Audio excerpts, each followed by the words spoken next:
Supercharged 38 Special FBI load. And this is going to kind of be a plus P plus load here. So I actually had somebody comment recently when they saw me test some 38 Special 161 grain hard cast semi wad cutters that they'd like to see that load loaded with the hollow point bullet.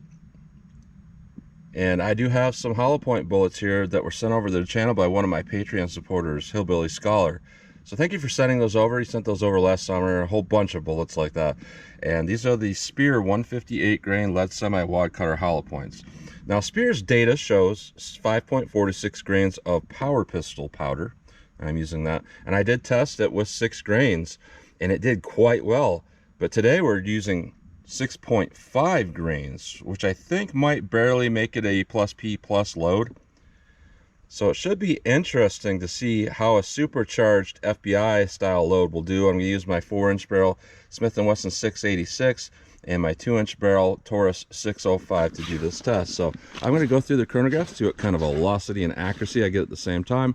Then I'm going to do my 10% clear ballistic gel test. So I'm going to go in the plain 10% clear ballistics to see what the best potential of those are.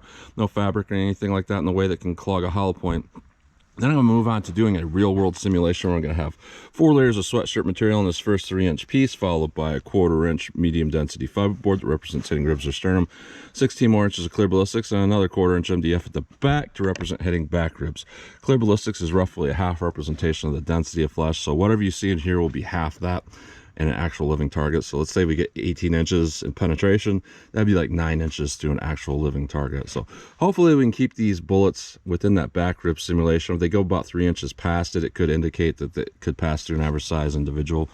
But we'll just see how these do with our plain clear ballistic shot from both barrel lengths and then our real world simulation shot. And then I will shoot at the steel target to see what kind of practical accuracy and shootability I can get with these. So let's get started with this test. All right, first up I'm going to run these through the 4-inch barrel. And when I tested the 6 grains load, which is the max charge of power pistol in the past, I got 1,002 feet per second out of this revolver. So going up to 6.5 grains, let's see if we get much of an increase above 1,002 feet per second. So let's see what we get with our supercharged FBI load. 1,023. 1,078, 1,036, 1,062, 1,007, 1,057. Not the most consistent load I've tested. You know, I trimmed the cases and everything like that to get trim length correct and all of that, but still not seeing a super consistent load there. And I'm using Winchester primers. So we'll see what we get with our 2-inch barrel. In the past with the 6 grains, I got 905 feet per second. Let's see if I get any increase over 905 out of the 2-inch barrel here. 949, 929, 997, 981. 926. Again, not super consistent. I really don't know why, but definitely a bit above the average of that 902 feet per second I was getting with 6 grains, but with 6.5 grains. So let's hit our ballistics gel block and see how these compare. All right, first up, our plain clear ballistics shot. No fabric in the way that can potentially clog a hollow point. No rib simulation that can potentially slow down its penetration. So because the velocities were somewhat inconsistent, I am putting the chronograph up in front of the gel block to hopefully catch a read. So at least we can kind of know if something weird goes on, you know, what the cause might be for that, if the velocity kind of drops lower than what we expect. So 4-inch barrel. Let's see how this does in plain clear ballistics.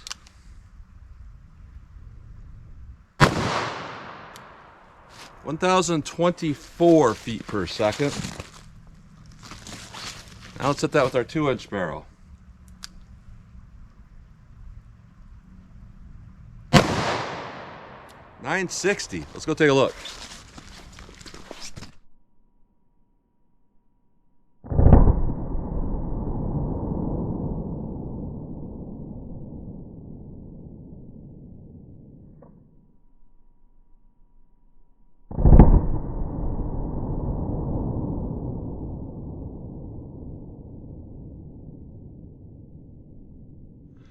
All right, so that's some interesting performance, because with less velocity last year when I did this test, I got expansion with basically every one of these rounds. But looking at this, even at 960 feet per second, I did not get expansion with the 2-inch barrel. That's really interesting. That doesn't make a whole lot of sense. You know, the bullet's backwards, so it tumbled at some point, as were the one with our 4-inch barrel straight, and it kind of arced around, kind of strange. So pretty good performance with the 4-inch barrel. So we can say, you know, 960, maybe not so much. 1024, it's probably enough to get this consistent expansion. So with our 4-inch barrel, our track goes to right to 16 inches, and it looks like we got some pretty good expansion.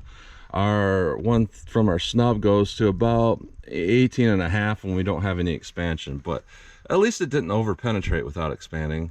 So that's not bad when you look at it from that aspect. So let's put in our rib simulation, put on our fabric, and see how these do in our real world simulation. All right, our real world simulation: 4 layers of sweatshirt material, followed by 3 inches of clear ballistics that represents hitting a pectoral muscle, followed by a 1/4 inch medium density fiberboard that represents hitting ribs or sternum, 16 more inches of clear ballistics, and another 1/4 inch MDF at the back to represent hitting back ribs. Let's see how the 4-inch barrel does in our real world simulation.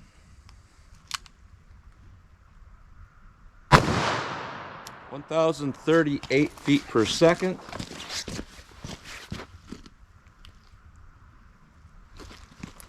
Now let's hit that with our 2-inch barrel.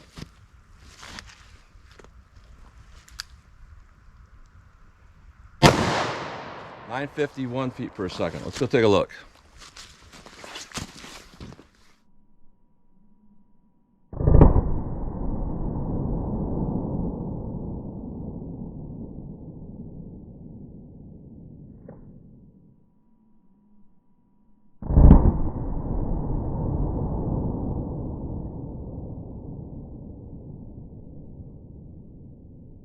All right, so the velocities were consistent enough that you know, we can look at these results as being valid and all of that.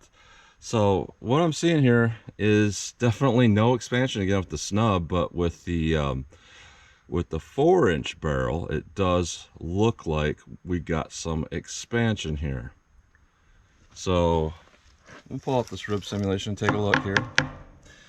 And yeah, definitely with our 2-inch barrel, that is tumbling immediately. Now with this, it looks like it could also be tumbling with the 4-inch barrel. Maybe not so bad, but potentially that's happening. So what we got going on here with our 4-inch barrel is we went right to about, the track goes to 18 3/4, and I can't tell if it's expanded or not, or how well it is. I think it is, because of the track right there would suggest it probably is. Now with our 2-inch barrel, we got about 13 1/4 inches. So our penetration with all of these is all right, but what we can kind of look at here and say is that, you know, potentially the velocity threshold is, you know, below 1,000 and above 1,000 to get expansion. Now there could be other things at play here. It could be, you know, the way that snub, the rifling shoots it. It could be kind of coming out of that barrel not stabilized very well, and that alone, not just the velocity, but that could cause these issues here. But if I had to take it at face value, I'm going to say probably 1,000 feet per second is fine. Below 1,000 feet per second, maybe not so much. So let's pull these out of the block. We'll take a close-up look at these bullets, and I'm going to shoot our steel and see what kind of practical accuracy and shootability I can get with these.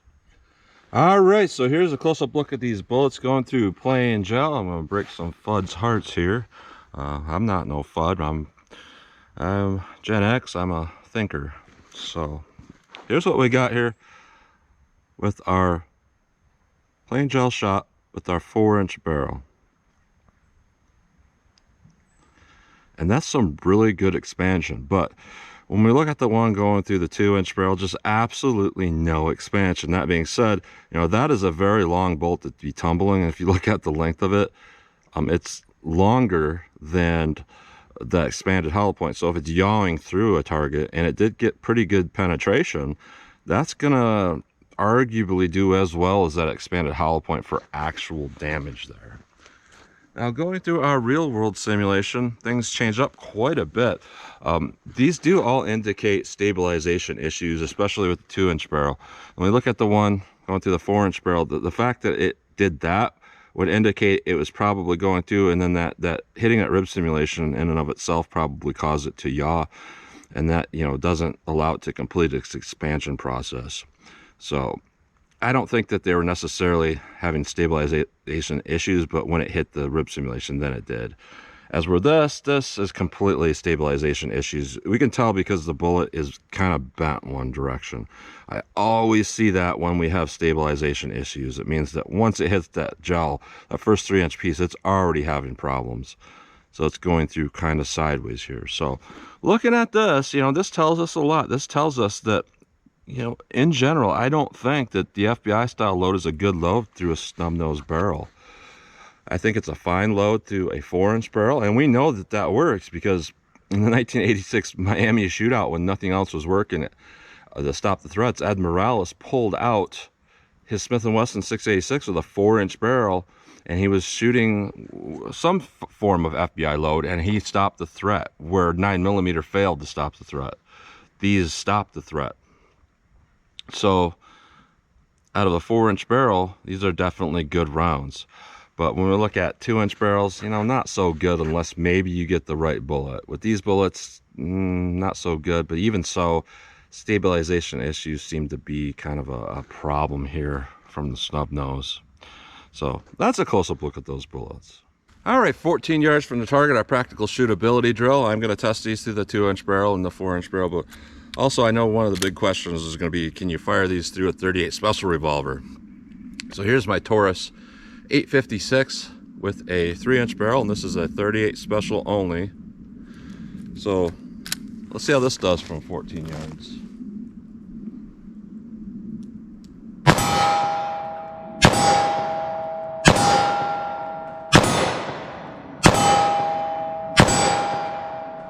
All right, so I don't see any issues with that.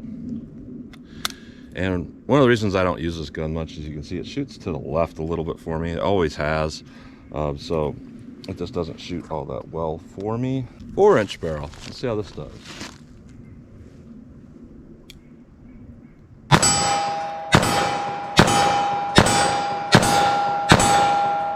That's a handful to shoot for sure.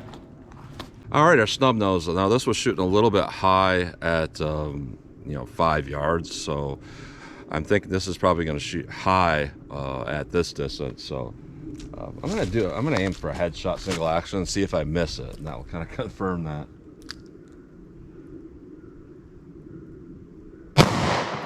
Yep, way above the target. Let me do that single action, aiming center mass.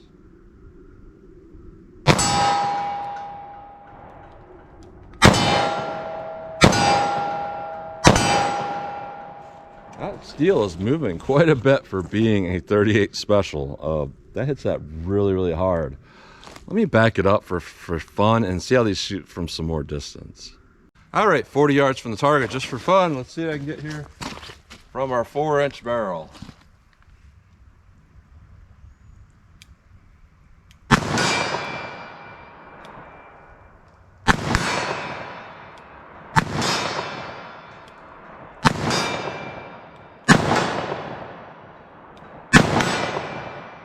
Getting kind of lucky there because that group is kind of opening up pretty big there. Let me try some more.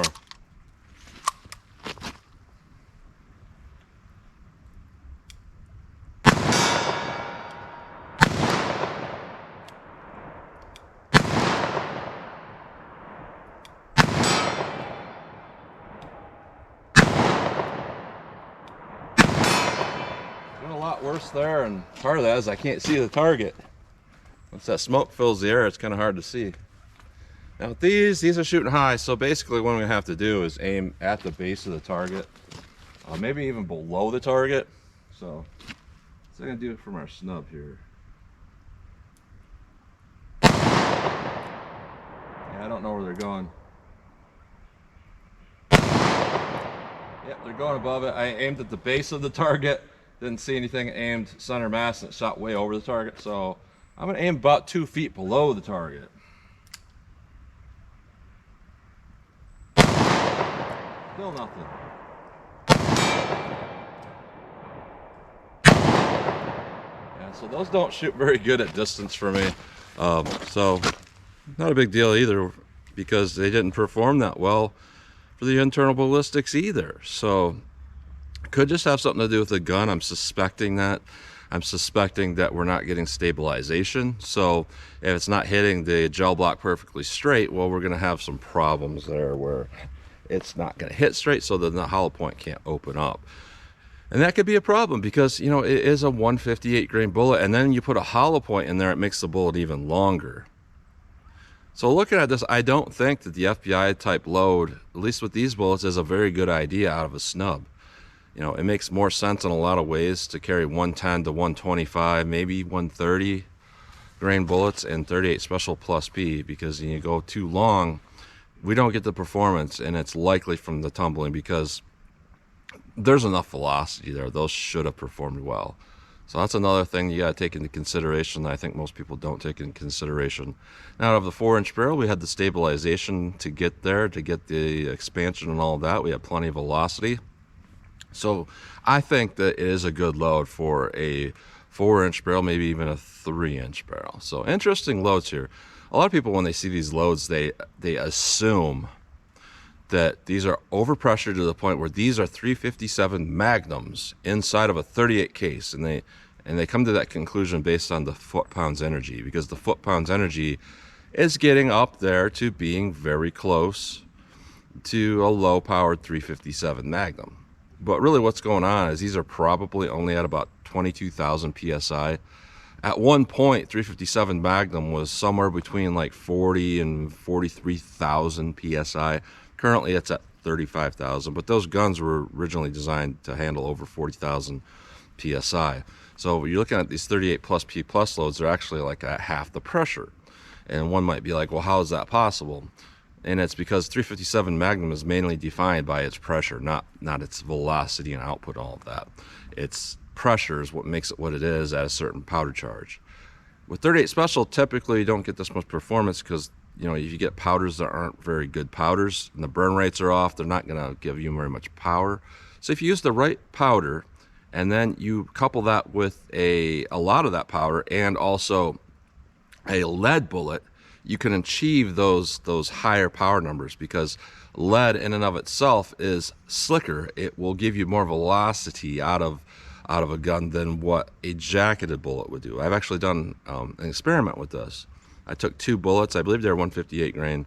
They were pretty much the same length overall, a lead bullet and a jacketed bullet, and I put the same powder charge in a 38 Special case, put them exactly the same depth in that case, and basically the jacketed bullets were giving me 800 feet per second, but the pure lead bullets were giving me 900 feet per second. So you couple, you know, the right powder charge with the right bullet, you can get some pretty good power while still remaining basically a 38 Special. So interesting test overall. So what I'm seeing here compared to the 6 grains, going up to 6.5 grains, a little bit of an increase, but really not enough that I would say it's worth doing. Because with the 6 grains, we know that it's within SAMI spec, or else Speer wouldn't have published it. These going at half grain higher are probably more within CIP European spec. They're probably safe. I mean, I fired it out of a 38 revolver. I personally wouldn't fire out of like an aluminum frame revolver though. I would stick to the steel frame if it's a 38 Special only, just because there's a lot of force being put on the revolver, not just, you know, pressure wise, but just a lot of force in general. So again, thank you to Hillbilly Scholar for sending these bullets over to the channel for testing. I had a lot of fun doing this. So that's what you get today. So as always, comment, share, and like, and thanks for watching.